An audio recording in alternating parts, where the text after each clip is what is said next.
السلام علیکم ورحمۃ اللہ وبرکاتہ۔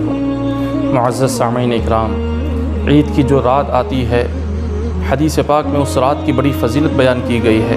حضرت ابن عباس رضی اللہ تعالی عنہ روایت کرتے ہیں، حضور علیہ الصلوۃ والسلام نے فرمایا، عید کی جو رات ہے جسے ہم چاند رات کہتے ہیں، حضور نے اس کو لیلۃ الجائزہ کہا، جس کے معنی ہے انعام کی رات۔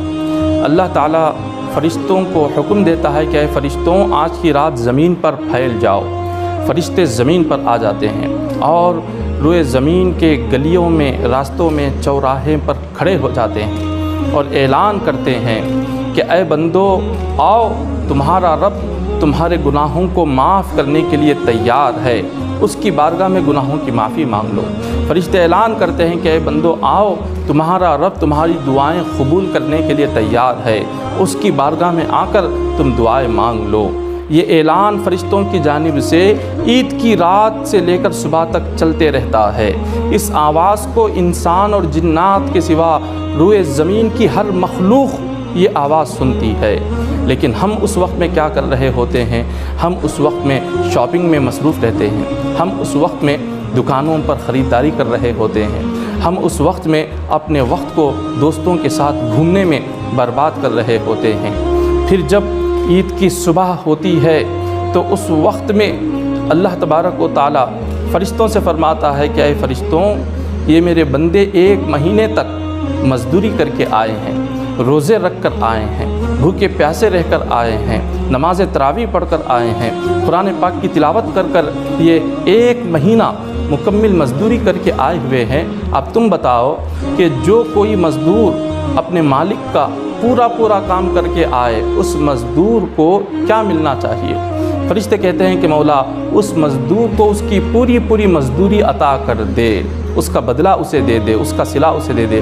اللہ تعالیٰ فرشتوں سے فرماتے ہیں کہ اے فرشتوں، تم گواہ رہ جاؤ، میں اپنے بندوں کو ان کے ماہ رمضان کی عبادت کے صدقے میں، ان کی نمازوں کے صدقے میں، ان کے روزوں کے صدقے میں نے انہیں گناہوں سے پاک و صاف کر دیا ہے۔ مولا عید کے دن بندوں سے فرماتا ہے کہ اے بندوں، آج کے دن تم سارے بخشے ہوئے ہو، تم اپنی گناہوں سے پاک ہوئے ہو، آج تم خوش ہو جاؤ، خوش ہو کر اپنے گھروں کو واپس لوٹ جاؤ۔ تو عید کا دن یہ خوشی کس بات کی ہے؟ خوشی اس بات کی ہے کہ اللہ تبارک و تعالی ماہ رمضان کی عبادت کرنے والوں کی مغفرت اور بخشش فرماتا ہے۔ اس بات کی خوشی کے لیے ہم عید مناتے ہیں۔ جس بندے نے رمضان میں روزے ہی نہیں رکھے، جس نے ماہ رمضان میں تراویح ہی نہیں پڑھی، جس نے ماہ رمضان میں قرآن کی تلاوت ہی نہیں کی، جس کو رمضان کب آیا کب گیا پتہ ہی نہیں چلا، تو ایسے بندے کے لیے عید نہیں ہے۔